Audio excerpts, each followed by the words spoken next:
اهلا بيك عزيزي المتابع ومستمع الوحدة 24 اتش دي وملخص الجولة الثامنة في ميعادنا الاسبوعي. احداث كتير حصلت للاندية الجماهيرية، ويمكن بيراميدز عنده ماتش مؤجل الاسبوع ده بسبب مشاركته في انتر كونتيننتال. مبروك طبعا التأهل امام اهلي جدة والفوز بثلاثية لفيستون مايلي. عندنا كلام كتير قوي نقوله في بقية التسع ماتشات اللي اتلعبوا، بس قبل ما اقول لك على اي حاجه افتكر دايما وابدا ان انا عمر زايد ودي الوحده 24 اتش دي. اعمل فولو لكل السوشيال ميديا اللي هتظهر قدامك دي، وتعالى كده نعدي سريعا على الفرق الجماهيريه، ثم نتكلم في الاهلي، ثم نتكلم في الزمالك.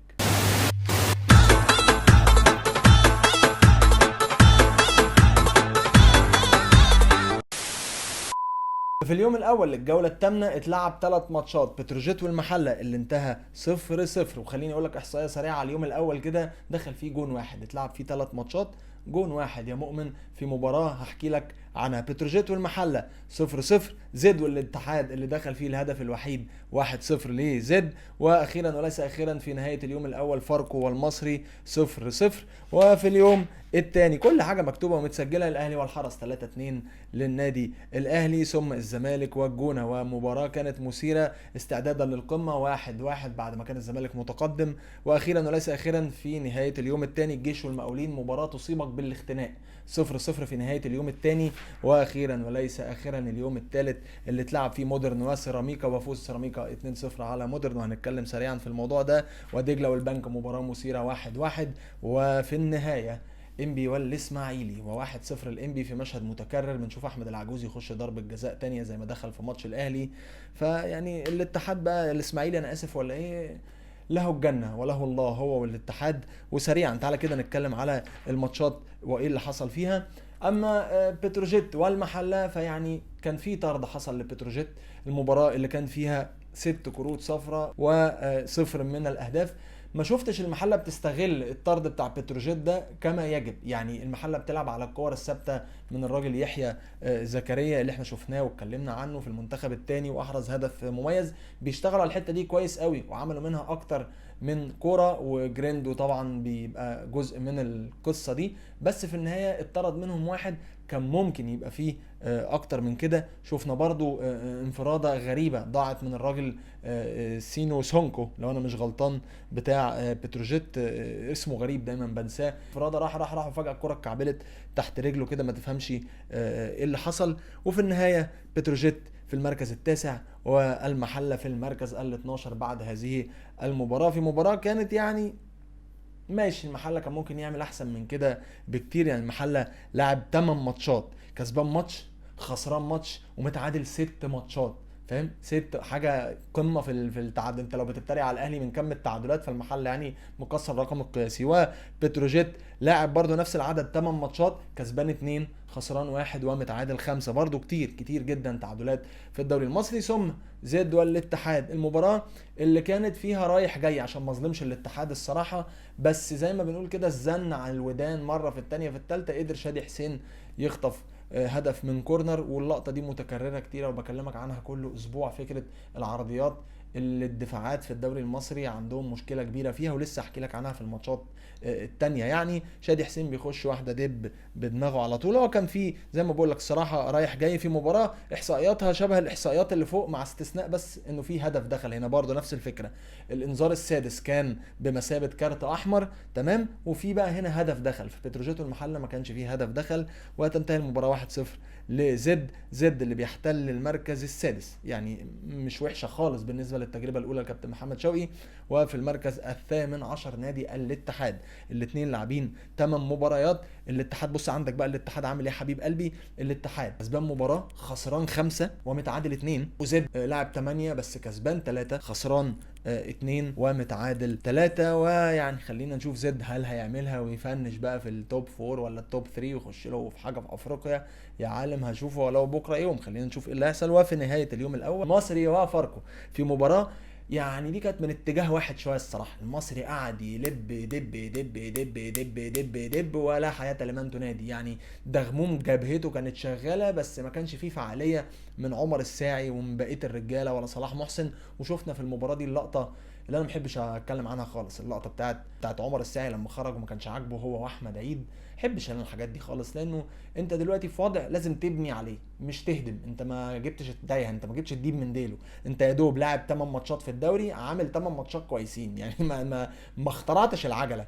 فترانكيلو كلمه كده وامسك نفسك وابني على ده، ما تخليش حركه زي دي تهدم كل اللي انت عملته، عشان ممكن مدير فني تاني غير نبيل الكوكي ممكن يقوم مدمر لك كل اللي انت عملته ده، يقعدك ما يلعبك. في مديرين فنيين بيبقوا اجريسيف، فيعني نتمنى اللعيبه المصريه تراجع نفسها قبل ما تاخد الانفعالات دي. ويمكن فاركو كان ليه هجمه وحيده تظهر قدامك على الشاشه، الراجل جات له، اتفاجئ انها جات له، ما استغلهاش وخلصت المباراه 0-0. فاركو اللي لعب 7 ماتشات في المركز العشرين حاليا، ما كسبش ولا مباراه، خسران 3 ومتعادل 4. المصري اللي لعب 8 ماتشات كسبان 4 خسران 1 ومتعادل 3 وحاليا في المركز الثاني. مباراه كانت احصائياتها 4 كروت صفراء، لا في جوان ولا في كروت حمراء، وكان الله بالسر عليهم وسلام عليكم. استكمالا لبقيه المباريات اللي اتلعبت قبل ما نخش في مباريات الاهلي والزمالك، الجيش والمقاولين، مباراه عنوانها اختناق من الدرجه الثالثه، يعني 0-0 فرقتين، واحده في المركز ال 13 وهي الجيش، والثانيه في المركز ال 17. طبعا ده بعد ما لعبوا المباراه اللي كانت تصيب بالاختناق والجلطه وانسداد في الشريان الاورطي، يعني فاهم، ماتش فيه 8 انذارات، فاهم، واحد منهم للمدير الفني كابتن هيثم شعبان بتاع طلائع الجيش، 0 كروت حمراء، 0 اهداف، 0 مدرسه عاشور، 0 مدرسه البنات، وحاجه يعني اللي هو طب يا مقاولين ده انت في عز الفوز يعني، خد اي حاجه. طب ولا اي حاجه.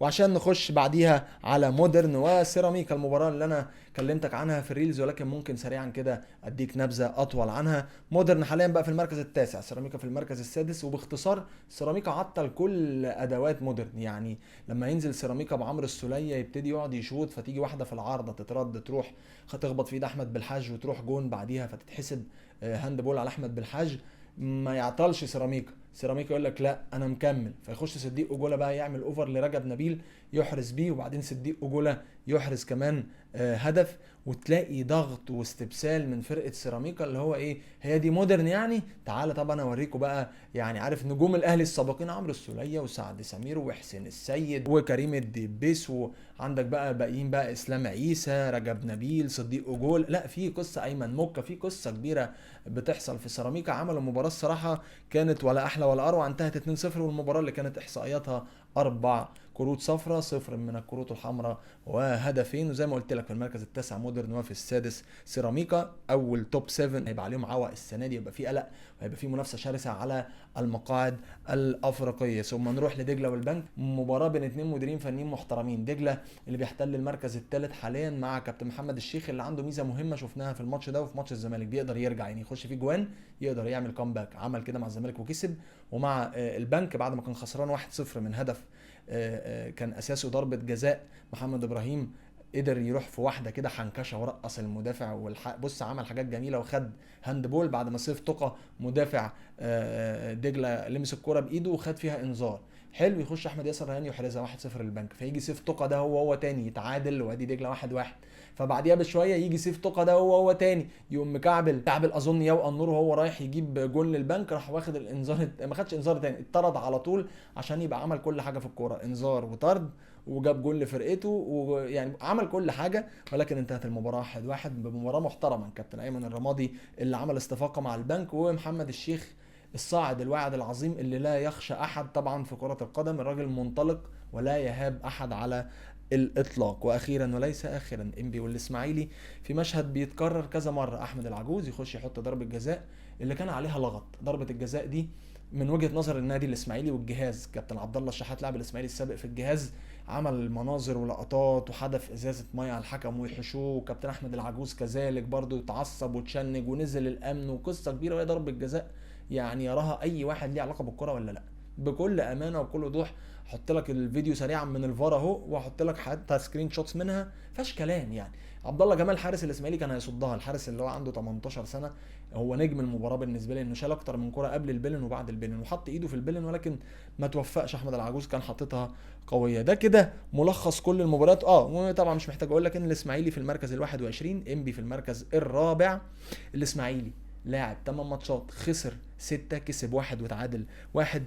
انبي لاعب برضو نفس العدد 8 ماتشات كسبان 3 خسران 1 ومتعادل 4. في نسبة تعادلات كبيرة جدا في الفرق، يعني زي ما كنت بقولك المحلة 6 بتروجيت 5 وادي انبي 4. اظن احنا كده نبقى اتكلمنا على كل الناس، وتعالى لي بقى نخش على الاهلي والزمالك ومنجي من المهالك. ثم نيجي بقى للاهلي والحرس. الاهلي والحرس ومباراة جرس. شوف انا بحب اقول الحاجات على سجع. ليه مباراة جرس؟ لانه المباراة انتهت 3-2 كما انت تفرجت عزيزي المشاهد. ليه بحب اتكلم لغة عربية فجأة كده؟ الاهلي كان كويس من وجهة نظري على فترات من المباراة، شفت فيها الرجولة، شفت فيها الاحساس بالدم. عندنا مشاكل، بس اول مرة احس انه ده الاهلي بمنحدر. الكلمة اللي انا ما بحبهاش كتير بس لما بحسها بقولها، اللي هو ايه؟ انت ما عندكش امام، ما عندكش زيزو، شايف نجوم في الملعب بس مش اسطوات، يعني مش معلمين وكل واحد عامل، لا، شايف ناس بلغه الكره بتهين نفسها، بما فيهم ياسر اللي انا انتقدته وقلت يا عم انت داخل فيه جونين وجاي تقول جايزه رجل المباراه. هو الراجل ما كانش اعظم حاجه لانه داخل فيه جونين سبب فيهم او لا، ففي النهايه هو مسؤول في الدفاع، بس كان بصراحه برضه بيهين نفسه، والفرقه كلها كانت بتهين نفسها ككوره يعني وقلبها على الفرقه. شوفنا تريزيجيه للمره يمكن الثانيه او الثالثه في نص الملعب احسن بكتير من تريزيجيه كوينج بيجي بوشه على الجون، وشوفنا خطورته في الهدف الثالث اللي يتحسب له جزء منه كبير، والثرو باس اللي هو قدر يبقى جاي من ورا وياخده من احمد رضا اللي كان لاعب ربع ساعه هايله. احمد رضا ده انا يمكن انتقدته كتير السيزون اللي فات وقلت راجل كويس بس كورته لسه بيحنكش فيها وبيتقلط فيها وبيعمل عايز يعمل كذا حاجه، بس الراجل نزل لعب ربع ساعه هايلين. وانا من قبل الماتش كنت بقول هو احنا ليه بنلعب بستتين؟ قفشه مصاب، للتمانيات اللي بيلعبوا في الملعب مصابين، بن رمضان بتاع كده، طب ما ادي احمد رضا. الراجل نزل لعب ربع ساعه كويسه جدا. بس خليني ابدا لك من حته ورا شويه، انه ما ينفعش اي فرقه هلاعبها مع كامل احترامي ليها ينفع كده تخش فيا تجيب اجوان زي السلام عليكم، خصوصا في بدايه الماتش اللي هو انا بحاول اهت واجيب فيه جون، فيقوم هو هاتتني بعدها ب 8 9 دقايق يجيب فيا جون، فيقول لي اللي هو ايه؟ لا ما بخافش. ما هي دي معناها انت بتبقى نازل عايز جزره وقطمها جحش زي ما بنقول، فاهم؟ تهت اللي قدامك، اللي قدامك ما خافش وما بيهابش بيجيب فيك جون وبعدها انت بترجع فيقوم جايب فيك تاني. لا، ده كده. دي بتحصل معانا مش مره ولا اتنين، دي بتحصل من اول الدوري بتحصل، وداخل فينا اهداف، يعني احنا داخل فينا عدد لا باس به من الاهداف. فدي بس مشكلتي الكبيره، لانه زي ما قلت لك دايما عدم استقرار الثنائي في الدفاع اللي هم اصلا ككواليتي مش اعظم حاجه هو السبب في المشكله دي. جراديشار 100 كنت اتمنى يكمل، ولكن بيقولوا ان هو اشتكى فكان لازم يطلع. واشرف بن شرقي محدش هنا يقدر يشكك في انه اشرف بن شرقي لازم يبدا على اي وينج. حط تحت كلمه اي وينج دي خطين. اشرف بن شرقي هو سلاح فعال، بتشوفه في مساحات ضيقه، في مساحات واسعه، بتشوفه في اي مكان. اشرف بن شرقي قولا واحدا. هو انا ليه ما بشوفش الاهلي بيلعب كور عاليه؟ يعني بيشيل الكرة كده، نستغل الكرة العالية، هدات، فاولات، احنا مش قادرين نشيل الكرة من الارض يا اخوانا. السؤال التاني، ليه بلعب على الاوفسايد؟ ده برضو حاجة ملهاش اجابة، واحنا الديفنس بتاعنا مش اعظم حاجة. والسؤال التالت، ليه محمد شريف بيعمل كده؟ يعني انا مش هقول لك ليه محمد شريف اصلا، بس انا اقول لك ليه محمد شريف بيعمل كده. اللي انا كنت في بداية السيزون لما مشي وسام قلت انا هقول على شريف ويا مشالنا ومش مشكلة و وبعدين نزلت لك من كام يوم ريل قلت لا، احنا كده محتاجين حد بقى. جراديشار هيقول بس شريف ما بيقولش. فمحمد شريف عمل كوره بتنم ان هو مش حاسس هو واقف فين. الراجل باص الكوره، هو ما شاطهاش ومش باصاها مثلا فراحت ضعيفه جنب الجون، لا ده هو مش مدرك هو فين بظهره والجون في وشه فين، زي ما نقول كده ما عندوش الاحساس بالمكان، فعمل اي حاجه في اي حته. انا احزن لما اشوف محمد شريف كده لان انا ثقتي فيه كبيره، فمحتاج يقعد مع نفسه يتهيأ نفسيا، يعني محتاج يعمل حاجه عشان يرجع محمد شريف اللي كان في البري سيزون وجوان ودب طخ وكلنا استعدينا وقلنا يلا بينا وركبنا 6 الا تلت كلنا. احمد عبد القادر لو هتكمل كده اشيلك على راسي، مش هقول لك اكتر من كده. يعني لو انت هتقدم المستويات دي انت تاخد فلوس كويسه زي ما الناس بتاخد فلوس كويسه، لان انت كنت مؤثر وايجابي مش بس بتحنكش.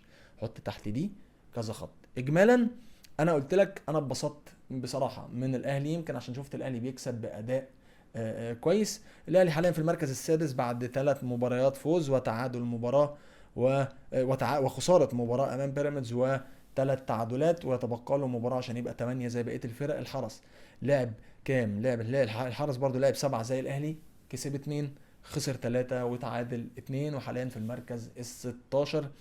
كان في شويه تغييرات كده انا حبيت منها حاجات وما حبيتش منها حاجات. يعني شريف مكان طاهر ماشي، بن شرقي مكان حسين ماشي، عمر كمال مكان جراديشار ماشي، بس عشان جراديشار مصاب. لو جراديشار مش مصاب لا انا مش عايز عمر كمال بصراحه، مش عايز مهرجانات دلوقتي خالص يعني.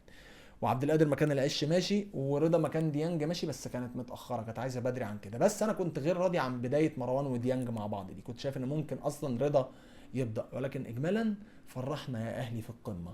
وتعالى نشوف الطرف الثاني في القمه عمل ايه في مباراته امام الجونه. وطبعا نسيت اقول لك ان احصائيات مباراه الاهلي 3 انذارات و0 من الكروت الحمراء و5 اهداف. اوعى القطر يا عم الحاج. ثم نأتي للزمالك والجونة، المباراة اللي كان فيها كتير يتقال ويتحكي، والزمالك الطرف الآخر من مباراة القمة اللي هتقام يوم الاثنين الجاي، ومباراة أكون أو لا أكون بالنسبة لنا في الأهلي وبالنسبة للزمالك، لأنه الأهلي لو كسب هينط على طول في المركز، يعني اللي لازق في الزمالك على طول هيتبقى له مباراة، لو كسبها يبقى الأول، شكرا كل سنة وأنت طيب. أما الزمالك لو كسب لا هيرجع ياخد خطوتين 3 كده بعيد عن الاهلي وبعيد عن الفرق اللي وراه، فهي مباراه مهمه جدا جدا جدا. ولكن الزمالك امام الجونه، الزمالك اللي لعب بعد المباراه دي لعب 8 ماتشات، كسب 5 وتعادل 2 وخسر مباراه، حاليا في المركز الاول. والجونه الجونه لعب 7 ماتشات، كسب مباراه، ركز بقى معايا، خسر مباراه، اتعادل 5، في المركز ال15 حاليا الجونه. ومن الناس اللي نسبه التعادل عندهم كتير قوي الجونه، بتروجيت والمحله والمقاولين نسب تعادل غريبه، 5 ماتشات و4 ماتشات و6 ماتشات وحاجات اللي هو لا اله الا الله ولا حول ولا قوه الا بالله. الزمالك عنده استقرار في التشكيل، ودي حاجه تقلقني كاهلاوي الصراحه، لانه الاهلي ما عندوش كده قوي وعنده اصابات كتير. الزمالك عنده اكتمال في معظم التشكيل طبعا، وهلاقي ناس بتقول لي يا عم وحد الله وما تقرش والكلام ده. يمكن تبديلاته كانت بمزاجه، صلاح مصدق مكان عمر جابر، وابدا لك على طول الكلام اقول لك يمكن ما حسيتوش زي عمر جابر، رغم ان انا ما بشوفش عمر جابر الباك اليمين الهجومي، بس بشوفه مرن شويه، عنده مرونه، بيعرف شويه يتحرك يخش. صلاح مصدق حسيته بلغه الكره مخشب شويتين، يعني ما حسيتش ان هو كان قادر يضيف في الحته الهجوميه. برده تاني بقول لك عمر جابر ليس الاضافه العظيمه هجوميا، بس عنده حته بيعرف يعملها كده، مرن خفيف فاهم، رشيق على الارض. ما حسيتش ان صلاح مصدق كده. يمكن عبد الحميد معالي كان بيلعب مكان خوان الفينا اللي واخد انذار كان بتعليمات يانك فيريرا في المباراه اللي فاتت عشان يخش ماتش الاهلي نضيف، فما كانش موجود، فعبد الحميد معالي كان بيلعب مكانه. ادم كايد مستمر مكان شيكو بنزا في الوينج الشمال، رغم ان شيكو بنزا كان على الدكه ونزل. وعدي الدباغ الدباح السفاح في قياده الهجوم، ونص الملعب بقياده عبد الله ودونجا، وامامهم ناصر ماهر، وورا محمد اسماعيل بيزامله حسام عبد المجيد، وناحيه الشمال احمد ابو الفتوح في الباك ليفت، نظرا لبرضه ايقاف الراجل بنتايك، ومحمد صبحي حامي حمى عرين نادي الزمالك. مفيش جديد يتقال، بس في اقدر اقول لك اهم حاجه الزمالك بيكسبها من توالي المباريات هي الاستقرار، وزي ما بنقول وضوح الرؤيه والطريق. خلاص هو الراجل عارف طريقته، انا باخد الكوره ارمي الاخوان، اخوان مش موجود هرمي الادم كايد اللي بياخد الكوره يخش جوه القلب الملعب عشان يفضي الفتوح او بنتايك وراه. فالزمالك عنده دلوقتي طريقتين لعب، الاولى زي ما كنت لسه بقول لك ادم كايد يضم لجوه، عشان ادم ميزته المهمه في قلب الملعب، لان اتكلمنا وقلنا ان ادم اساسه لاعب رقم 8، فقوته في عمق الملعب، هو بيلعب وينج كمركز يعني كاوبشن تاني ليه. لما بيبقى في خوان 2000، خوان 2000 خطورته على الخط، فالزمالك بيبقى فاتح خوان 2000 وضامم ادم كايد. عبد الحميد معالي خطورته شبه خوان 2000، بس عندي تعليق عليه، هو راجل لعيب كويس ولمسته حلوه وعلى الخط وبيرقص ويروح، بس بيجي في اللمسه الاخيره بقى بيأديها مش باعظم شكل، يعني بيباصي من غير ما يبص، يرفع من غير ما يبص، يشوط شوطه ضعيفه. الفاينل تاتش بقى اللي هو التشيري اون ذا توب او الكريزه اللي على راس الكعكه او التورته ما بتجيش معاه، فاهم؟ يعني يمكن بتيجي معاه في مرات قليله جدا، محتاج يركز في اللمسه الاخيره، هيفيد جدا الزمالك. مش عايز اقول لك الزمالك عطل شويه من غير خوان 2000، بس يعني ليه تاثير شويتين 3 4. يمكن شيكو باندا في قول اخر شيكو بانزا، انا بدلعه بالمناسبه يعني، نزل عمل طبعا قلق في واحده والتانيه وبتاع، بس يبقى خوان 2000 هو السلاح الاهم لنادي الزمالك. عايز اقول لك حاجه على الجول بتاع عدي الدباغ، هو يبدو لك جول سهل عادي، ولكن هي دي سمه المهاجم اللي الاهلي او الزمالك عايزينه، خطاف لماح سفاح دباح، انا مش بهزر، من ربع فرصه يجيب جون، ودي كانت عظمه وسام. الراجل لما تبص على التحرك بتاعه الكرة اصلا جايه بعيده عنه، خد خطوتين من ظهر المدافع، جه قطع الكرة حط فيها اي قطعه من جسمه، انت ما تفهمش هي بفخده ولا بركبته ولا ووجه ومية مية واموره طيبه. هو ده الفيرود اللي يجوز في الاهلي والزمالك. نقطه. ومن اول السطر للمباراه الثالثه على التوالي الراجل بيحرز. اكلمك في حاجتين عشان انا كاتب كل حاجه ومش عايز انسى حاجه الصراحه. انا منبهر بعبد الله السعيد كل مدى، لانه بتشوف عبد الله السعيد في الدقيقه 46 او 45 بيرجع يدافع. عبد الله السعيد في كوره رايح بيها الواد مرتده، تلاقي عبد الله بيرجع صاروخ اسرع مني ومن اي حد وياخد الكوره. مش بس كده، ده بياخد الكوره وبيفتح ناحيه الشمال، بيقول لصبحي العبها لي، ولكن ما بيلعبهالوش صبحي، فبيبتدي يتناقش معاه انت ليه ما لعبتلي، حاجه كده مبهره يعني. كذلك عداد دباغ بتشوفه برضه في الدقيقه 46 بعديها على طول بيعمل نفس اللقطه ويرجع يدافع، وده ان ده اللي يدل على انه الفرقه كلها ركز في اللي انا ده على قلب رجل واحد. محدش فارق له مين مان اوف ذا ماتش، مين احسن من مين رايح فين. انا فيرود هرجع دافع، انا عبد الله السعيد احسن 8 في مصر هرجع دافع، مش مهم، المهم الزمالك يكسب. حط تحت دي خطوط كتير قوي عشان انا بغير كاهلاوي من الحاجات دي، انا بقول لك بصراحه، ولكن لازم ابوينت اوت لما الاقي حاجه حلوه، او نسلط الضوء على حاجه حلوه لما نلاقيها، حتى لو في اي ان كان الفرقه دي ايه. مباراه الزمالك والجونه كانت احصائياتها كارتين 0-0 من الكروت الحمراء وهدفين تعادل الزمالك مع الجونه. ما نقدرش نبخس حق الجونه، بس الجونه طبق نظام ايه التالتة تابتة. الاولى في الشوط الاول، في الشوط الثاني فاول في العارضه الزمالك ما خدش باله، وفي الثالثه خلاص الشوطه الثالثه تابته جون شوب تك تخ سلام عليكم روحنا، خد الجونه اللي هو عايزه من المباراه. ما عنديش حاجه تاني اقدر اقولها لك، انا كده قلت لك كل اللي انا كنت عايز اقوله لك. الزمالك تاني برجع واقول لك تشكيلته على كيفه ومزاجه وكيف كيوفه، اوبشناته بمزاجه، حتى الوقف كان يانيك فيريرا هو اللي قايل ل2000 هياخد الوقف عشان يخش ماتش الاهلي نضيف. الزمالك مستقر قبل القمه اكتر بكتير من الاهلي، عشان بس اجيبها لك على بلاطه. الاهلي بيحاول يستعيد توازنه، بيحاول يفوق بالفوز الثاني اظن لو انا مش غلطان يعني على التوالي بعد سيراميكا، ولكن مباريات الديربي بيبقى ليها حسبه تانية. انا كده قلت لك كل اللي عندي، ويا دوب بقى اسيبك انت تخش تنام، تنزل تروح مشوارك، تشوف هتعمل ايه. اعمل فولو لكل السوشيال ميديا اللي هتظهر قدامك دي، واشوفك ان شاء الله في ملخص الجوله التاسعه، وربنا يسترها بقى ونشوف الاهلي ساعتها عامل ايه. لو لحقنا نعمل مباراه حلقه ما قبل الاهلي والزمالك هنعمل، لو ما عملناش ممكن نعمل لايف بعد ماتش الاهلي والزمالك على طول، ده غير ملخص الجوله. تصبح على خير، مساء الخير، صباح الخير، طريقك اخضر.